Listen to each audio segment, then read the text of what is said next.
Welcome to another edition of the Erin Cruz Show. We have a fabulous show tonight. We have candidates, amazing report from somebody we are sending up to Sacramento, and the initiatives he wants to bring forward for 2019. Pretty cool, so make sure that you stay tuned and enjoy. Now for the special guest you've all been waiting for. So we have a very special guest on with us this evening. Uh, he has an extensive background. I'm going to tell you, I was looking at his bio. It's pretty amazing. He is a retired lieutenant colonel from the U.S. Army. He has 6 years of combat deployment in the Middle East, where he was a diplomatic participant in Kuwait as the director host nation affairs. And did I say that right? I mean, that's so much to say, seriously. But he was also involved in special operations. And this is really important because we're going to be talking about some technical issues tonight relating to Iran and China. These are hot topic items and they shouldn't be taken lightly. And we need people who have a background in the Middle East, in some of those hot spot areas, who has perspective. And another part about perspective is what Sargis is actually doing for a living right now. His main focus. He's working with, and actually is the CEO of NEC. Welcome to the Erin Cruz Show. We can't wait to hear everything that you have to share with us because we need help here in America understanding these complex issues. No, thank you very much, Erin. Much appreciated. It's a really pleasure because it's individuals like you who give us an opportunity to kind of share a different perspective, maybe different approaches to what's happening within the Middle East specifically and even globally when it comes to American interests and foreign policy. So it gives us an opportunity and a platform to discuss a wide variety of issues.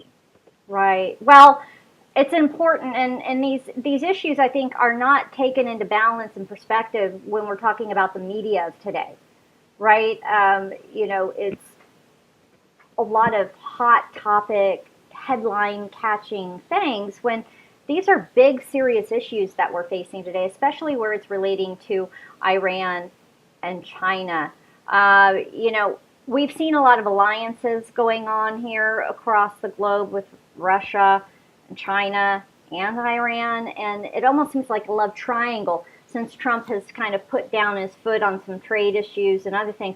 What do you think in terms of these foreign policy initiatives that are moving forward out of the administration right now? It's how these other nations are reacting and how they're going to impact us in the United States. Well, one of the problems we have is because the current administration is still dealing with the fallout of what the previous administration had made decisions on, especially when it came to China. On the Near East Center for Strategic Engagement, we have an article that we posted which looked at power relations and the new model of power relations. And really it started with the Obama administration where in 2012, the Chinese Foreign Minister Wang Yi had proposed in the Brookings Institute maybe a new pathway for a relationship between China and the United States. And in this case, the previous administration accepted it. Even before Obama was elected to be the president of the United States, he had already started negotiating with Iran for possibly having a deeper relationship with Iran. So what we're dealing with under the current administration is trying to reverse some of those decisions that were made. And it takes time. If you have had a policy in the region for 8 years, it takes 8 years to get it back to baseline focuses, 2 years in a new direction. And you're looking at possibly a decade to try to at least readjust what the U.S. foreign policy is. So part of what he's dealing with currently is based on what happened in 2012. Right. And I think we live in an instant environment where people want solutions and they want them now. And in the case of this situation, I mean, it's complex. It's highly complex. And like you say, it could take upward of a decade to resolve and to get back on track. We've seen a lot of posturing by China lately. And mainly with respect to Iran and its oil deals. I mean, what do you think there? And President Trump is talking about possibly doing a trade deal with China and bringing them to the table and agreeing to some of the issues that are being presented. But what do you think? Do you think that that's a good idea? Do you think that he'll be objective about his approach? The issue with China is that China has been operating on a 100-year plan, and they're way ahead of schedule of being able to accomplish what they wanted. We've always been behind. We've been chasing them, just like we chased them in Africa. And China has pretty deep roots in Africa. What they're trying to do now is bypass our capability of controlling the seaways in Southeast Asia. And they are striking deals, moving companies in that are even working with our allies at times. When I was in January of this past year in Thailand, we looked at what was happening with the Rohingya genocide and realized that it was really a Chinese company that is pushing his interest for a pipeline to bring Iranian oil, Middle Eastern oil through. In order to do that, they had to clear out the area where the Rohingyas are because the Chinese were worried that the Rohingyas and Islamic extremists would be used against them for their interests. That being the case, it pushed a lot of those Rohingyas into Thailand currently, which has destabilized southern Thailand, which is our major ally. Right. Correct. So these are the issues that we're dealing with, and currently POTUS, he has a short-term policy that he could maybe strike something to offset some of the things China is doing, but really American foreign policy is a 2-year policy because Congress changes every 2 years. And as you know, currently now we have a split Congress, which is going to make it a little bit more difficult for him to be able to push his agenda, at least during this next 2 years remaining, and hopefully if he gets reelected again, try to get something reverse over the next 4 years. Right. Well, I do certainly hope that when the next election cycle goes through, we do regain that ground in the House. That would help. We didn't lose as many seats as we thought we might, and that's good news. But we do have some issues trying to get those things through with the numbers as they are. But I was reading something very interesting that China is going to take France's spot at the oil table with another foreign interest, and as it relates to Iran. And I'm just wondering, France was talking about, well, they can't really be involved because of the U.S. sanctions. Well, what makes it so flexible for China to be involved? And how they can maneuver these things and manipulate things and get away with the issues that they're pushing. That's a concern. They're very aggressive.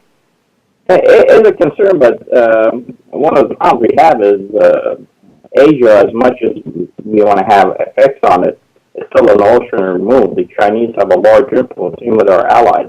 Right. The same company that is really behind the project that is causing the Rohingya genocide, which is the China International Trust Investment Corporation, is the same company that is actually extracting uranium out of certain areas, that is making its way back to North Korea. Is the same company that is pulling a lot of the natural resources out of Australia, which is one of our allies. The contract that they have there is the same company that is striking deals for ammunition factories that come in and are able to maybe somewhat destabilize the region for their benefit, to include in Thailand.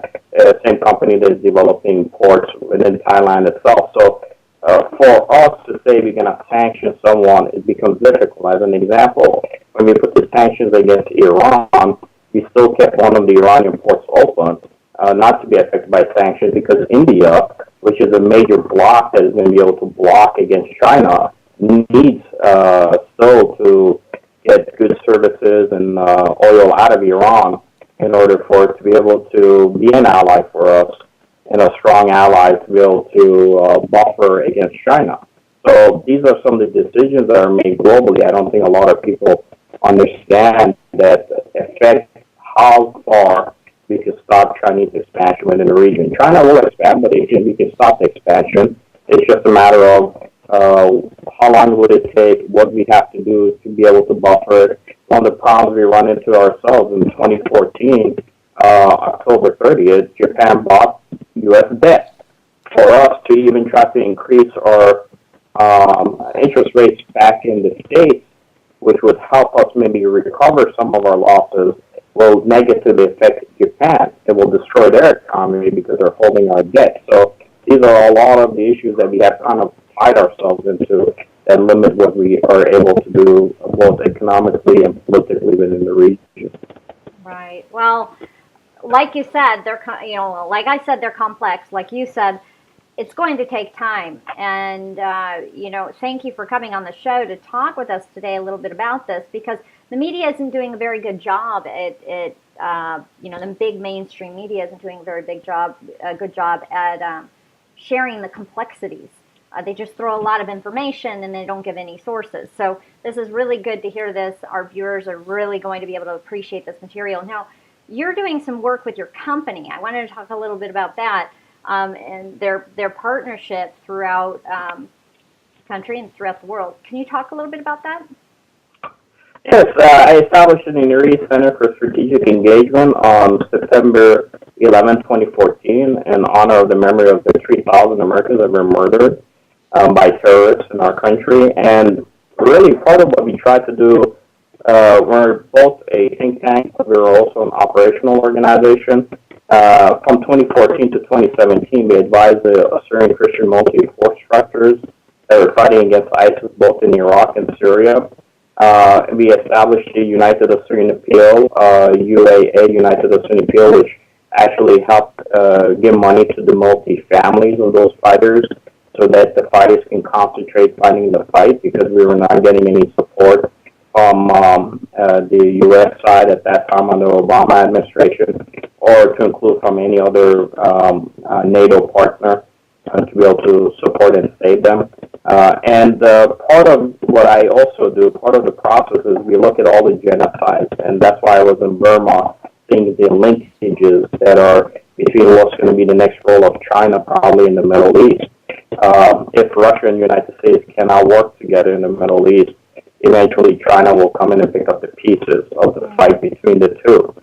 So recently I just came back from supporting the Ravens Challenge, which is held in Thailand itself, where the explosive ordnance teams are trained from all around the world, and also SWAT is trained on the newest technologies that are out there to defeat IEDs. What we do from the Near East, we pick up the lessons learned when we did from the Mosul clearing operation of what ISIS was using, how they were using these IEDs to affect coalition forces in the most current situation, and bringing that information back to Thailand and sharing it with the Ravens Challenge group in order for them to be able to execute in our lanes for training our coalition partners throughout the world. That's really important. I know that the American people are frustrated. Under Barack Obama, we saw our military vastly pulled apart, depleted, and the infrastructure and our relationships with the rest of the world. We saw it. It felt like the world was on fire in terms of some of the hot spots and the issues globally. It's great to hear that you played a part in building alliances and really working towards serving people and giving them information and taking up that gap, if you will. I think it's important. Now, I think that the people need to understand a little bit more about what's happening in Burma. I haven't heard much about Burma since, in the media. They don't really talk about that very much. Can you give us some insight into some of the things that are going on over there? Oh, really? It's the ethnical cleansing. Look, China realized a long time ago that it's surrounded by Islamic nations.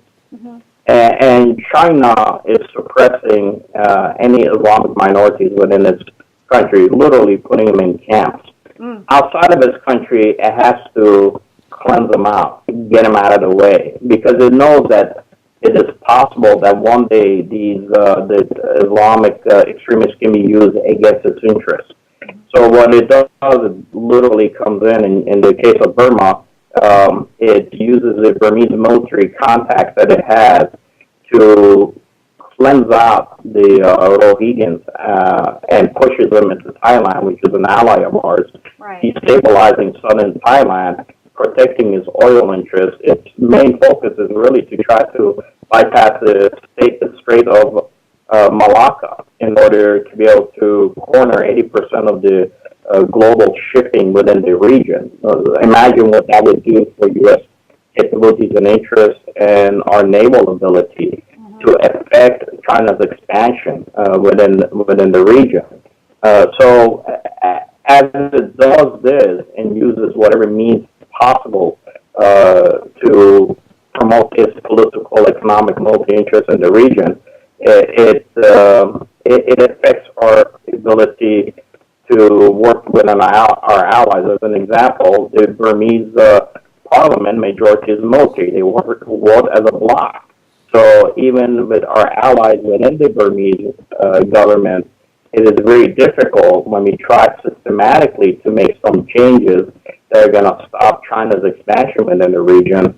The generals that are on the payroll of the Chinese literally work as a block and block it internal to the system. Right. This is the same problem we have in Pakistan. A lot of the parliament members in Pakistan either have a business relationship or are even directly paid by the Chinese government, which affects what we can do in Pakistan, what is happening in Baluchistan, with China expanding its abilities there economically, setting up its roots. It affects us because, like I said, the same company that is responsible for the $14 billion project Streamline within the regions of Burma is the same one that is working with the Australian government that is the main extractor of Australian natural resources and that are being used by it for its benefit. I think we could defeat China economically. We just have to get our allies to understand that when they work with China, we're not saying don't work with them, they have to understand how to work with them to ensure that their long-term interests and our long-term interests are not affected in the region. So do you, in your opinion, in your professional opinion and what have you, do you see us as being strong enough in our message with China and their involvement globally, and also supporting our allies strong enough to the point where they work with us as opposed to China? I mean, is Trump being effective in his approach? I think the current POTUS has the right approach. The problem is whether or not our systems are able to support him or whether or not we have the political will internally to actually help him be able to stop Chinese expansion. Again, I go back to what I said. You know, I'm not saying that we need to stifle any one nation, but Correct. My point is I guess, some of the things that it's trying to accomplish, it being China, it's hostile almost. It's maybe a strong word, but that's the way I and many others might view it. And we want to retain our alliances. I, as an American citizen, want to know that our alliances know that they are cherished and that they would like to lean on us more as opposed to China. But, is President Trump able to be as effective as maybe he should be? It's a concern. He can be effective. It depends on what Congress decides to do to support him. Unfortunately, if Congress is going to be too busy mudslinging at each other across the aisle, worrying about who's going to be the next elected representative in 2020, that's not going to solve the problem. Is going to make it very difficult for the POTUS to be able to economically at least have some blocks against China. Again, if it wasn't for the Obama administration agreeing to Chinese vision in the region, and this is one of the reasons we mentioned in the Near East, we said, look, China has a different focus on how it tries to push its wants and desires within the region. I mean, let's just as an example say if tomorrow there's an attack in mainland China, and if that mainland China attack somehow is tied to or maybe taking place from Thailand as an example, southern Thailand where a lot of Islamic extremists are operating, China will use it as an excuse to put pressure economically on Thailand, which is a strategic partner for us, or even may introduce depending multi-forces within certain areas to be able to maybe have a right, just like you had a right to go in Afghanistan because you were attacked, you have a right to come into Thailand or other areas. So it has put us in a position where we really don't have this strong leverage that we would like to have, and it's a matter of us at least having Congress understand it to give the president some support to expand our footprint diplomatically, politically, Right. economically within those countries. Right, exactly. And secure our interests. I think that instability and chaos are loved by politicians. It creates talking points, and it really spurs on their base, and the media loves that. But what we really need as a country is strong diplomatic relations and conversations to be able to foster the type of environment we need globally and nationally here in the United States. Can you please, I really want people to be able to connect with you, learn more about your organization, and let them know how they can get involved, at least in the process of understanding more about what's going on globally, because this really impacts us. And my listeners are very interested in, especially China and those types of things. So please, if you could. The best thing we could do is if they go to the Near East Center for Strategic Engagement site, we're also on Twitter and Facebook. What we try to do is we try to teach folks link analysis of how to understand on the open source how nations talk to each other through open source media. And when we talk about link analysis, linking events with what is happening within the entire region. For me to be able to have a say in what is happening to those certain Christians in Nindar Plain, I have to understand what's happening in Thailand, what's happening in Japan economically, and how they bought our debt. I have to understand what's happening in North Korea. I have to understand what model North Korea is using to affect economic jockeying between China and the U.S. and how it will affect Iran's future as to what deal it may strike with the United States. All these characters are kind of globally as a family tied to each other, and we try our best to teach the folks as to how to look at the news. The other piece for us is,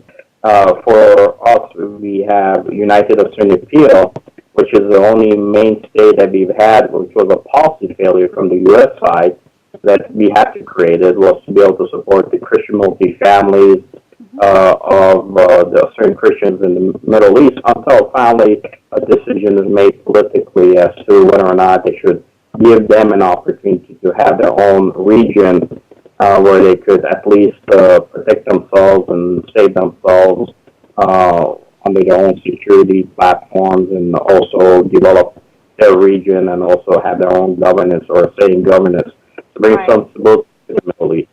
Right. Well, we love it when any power, people are powerful, right?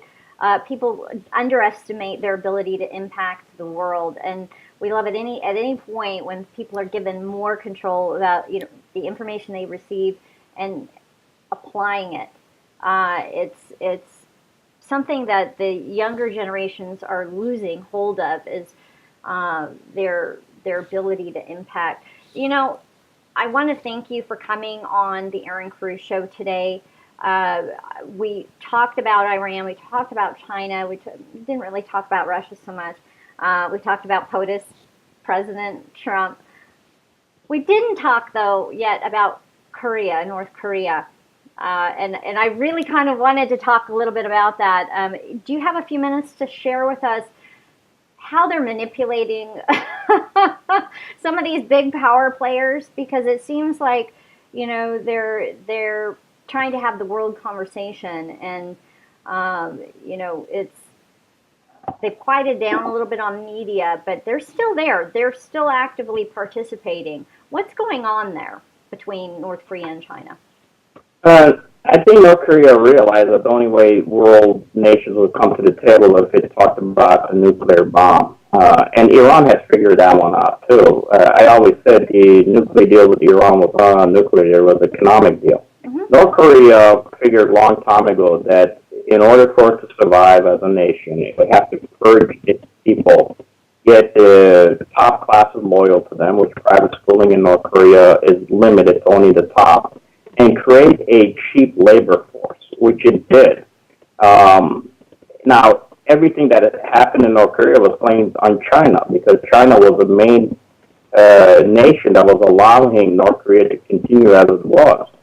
When it got to a position and it developed its workforce, it took some 40 years to get to this point. Mm-hmm. North Korea realized now it's time to sit down with the United States, with the current voters, and try to strike a deal. North Korea is now in a position where it could be the future of cheap labor within Asia, and it could be one of the fastest developing countries in the world, and to use the nuclear bomb as a means to flip China and United States and have them fight against each other for the interests of North Korea. So as this has played its cards right till now, I think that over the next decade, you will probably see the economy of North Korea become one of the most powerful economies, to include where it can influence politics in South Korea, given it has a cheap labor force that most of the companies around the world are currently looking for.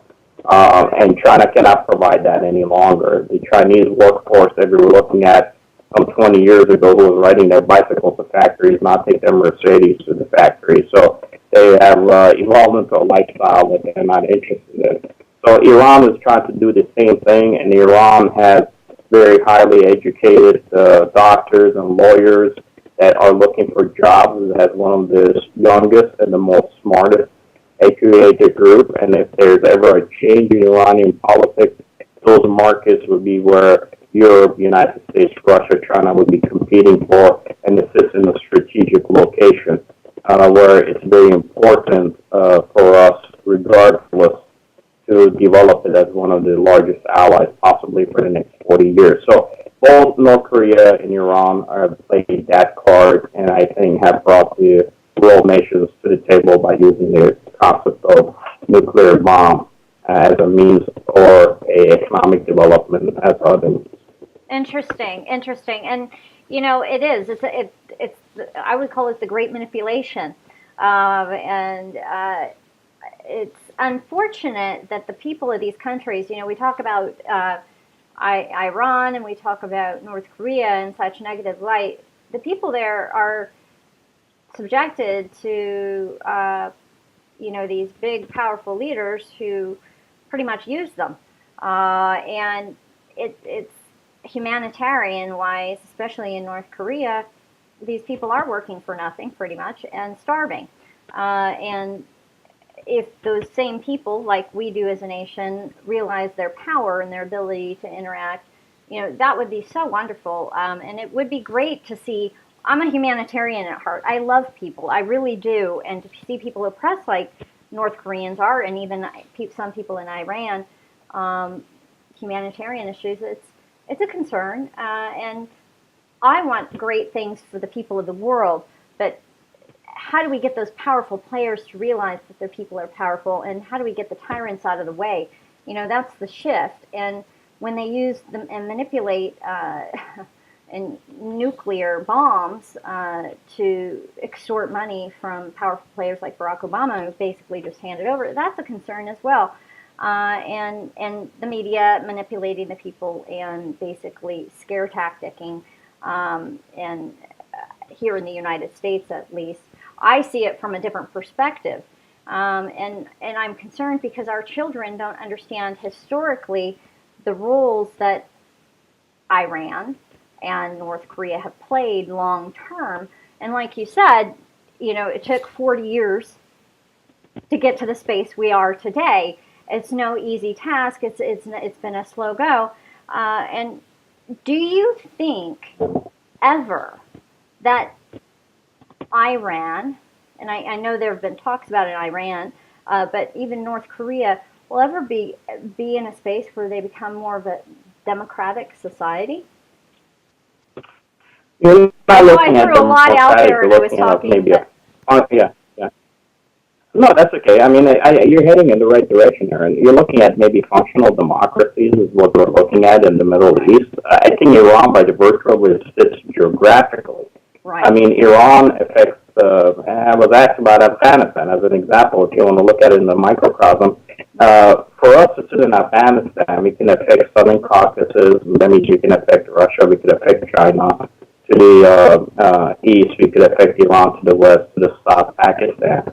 Same thing with Iran. Iran is poised in a position where even though we have sanctions, tight sanctions against them, we still have to allow one of their ports open so that India, one of our allies, are going to buffer against China, can function. So initially, when Barack Obama went into Iran, he tried to strike an economic deal.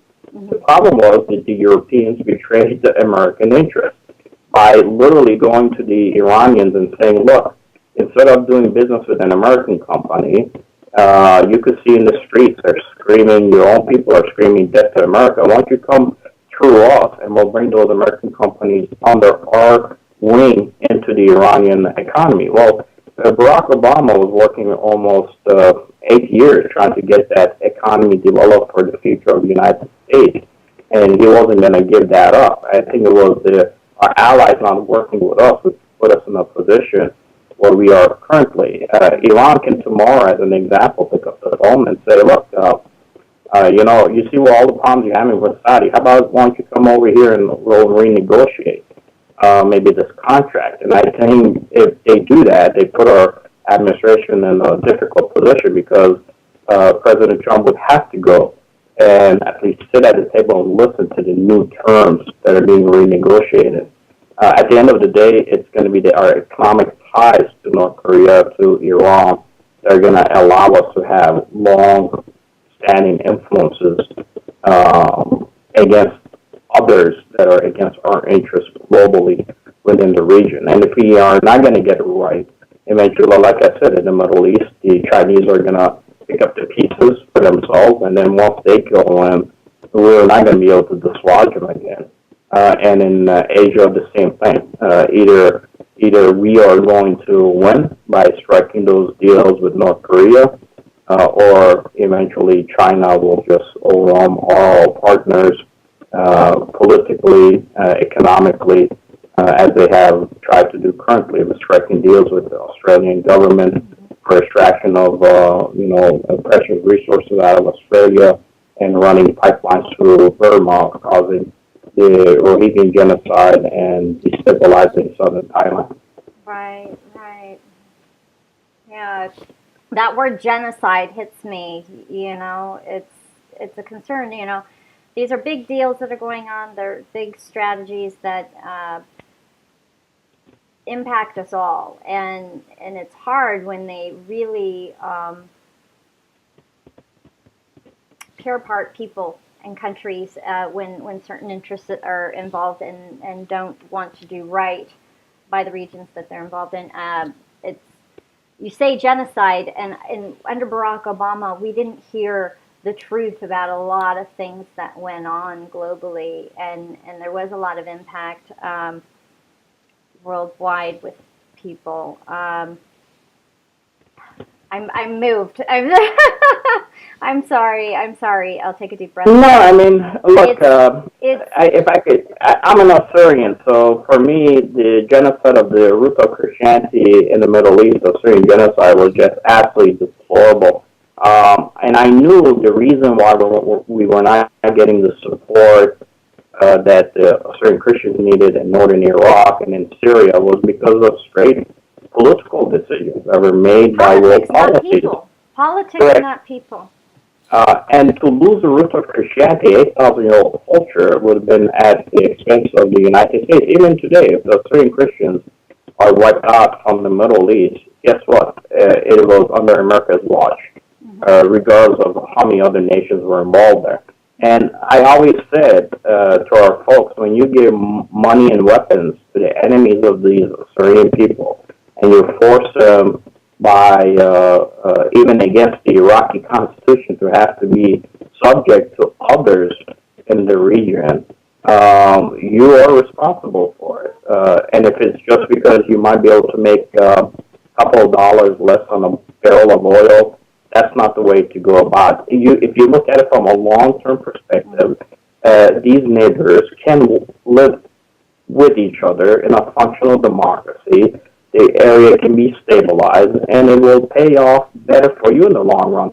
If it wasn't for what is happening in the region, we wouldn't have individuals with the ISIS ideology killing people in France and in England and Belgium and the United States. And because you don't know how to handle that region, you have, opened this breach point, which has destabilized not just that region, it has affected everyone in Asia, and has affected even our interests in the U.S. here. So I think you could always have a long-term vision on striking these deals for the benefit of everyone. And if I could get the certain Christians in northern Iraq to have their own region in accordance with the Iraqi constitution to be able to secure, safeguard themselves, it actually makes America stronger.